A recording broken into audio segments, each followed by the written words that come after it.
رونے کے لیے یہ کم ہے کہ علی کے روضے میں بیٹھے ہو، علی کا تابوت اٹھانے کے لیے بیٹھے ہو، یہ رونے کے لیے نہیں، یہ تو مر جانے کے لیے کافی ہے۔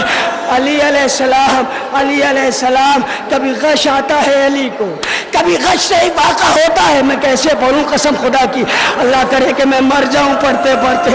ایک طبیب نے آ کے کہا مولا حسن علی بچ نہیں سکتے، اگر علی کو بچانا چاہتے ہیں تو زیادہ سے زیادہ دودھ پلائیے، کچھ دن علی اور جی لیں گے۔ جب کوفے میں یہ پتا چلا تو کوفے کی عورتیں، کوفے کے بچے، کوفے کی بچیاں اپنے ہاتھوں میں دودھ کے کوزے لیے ہوئے آئی۔ علی نے یہ منظر دیکھا، حسین کو قریب بلایا، گلے سے لگا کے کہا میرے لال حسین، میرے لیے اتنے لوگ دودھ لے کے آئے ہیں، کل کربلا میں 6 مہینے والے بچے کے لیے میرے لال تو پانی مانگے گا اور تجھے پانی نہیں ملے گا۔ بس میں نے مجلس تمام کی، مسائل تمام ہو گئے۔ آخر کی ایک روایت سن لو جو قیامت کی روایت ہے، جب یہ روایت یاد آئے گی آنکھوں سے آنسو آئیں گے۔ بس آخری روایت سنا رہا ہوں اور میں نے گفتگو تمام کی۔ مولا علی کے پاس جناب ام البنین آئی، عباس کی ماں آ کے کہتی ہے اے میرے والی و وارث،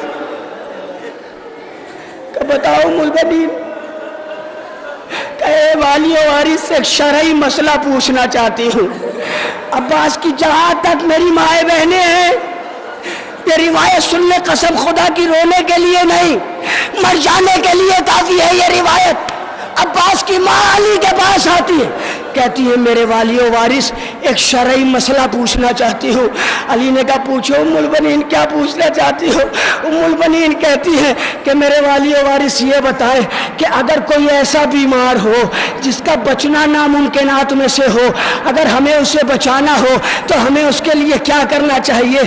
علی فرماتے ہیں کہ جو شخص ایسا علیل ہو جس کا بچنا بڑا مشکل ہو، اس کے لیے ضروری ہے کہ اس پہ روح صدقہ کیا جائے، اس پہ کوئی روح والا صدقہ کیا جائے، اس پہ کوئی جاندار صدقہ کیا جائے۔ اسی لیے عزادارہ جب کوئی زیادہ بیمار ہوتا ہے تو علماء کہتے ہیں کہ اس پہ بکرا صدقہ کر کے ذبح کرو، مرغا صدقہ کر کے ذبح کرو، کیونکہ اس کے اندر روح ہوتی ہے۔ علی نے کہا اگر کسی ایسے مریض کو بچانا چاہتی ہو جس کا بچنا مشکل ہو تو اس پہ کسی روح کو، روح والے کو قربان کر دو۔ ام البنین نے عباس کا ہاتھ پکڑا، علی کے چاروں طرف طواف کرنا شروع کیا۔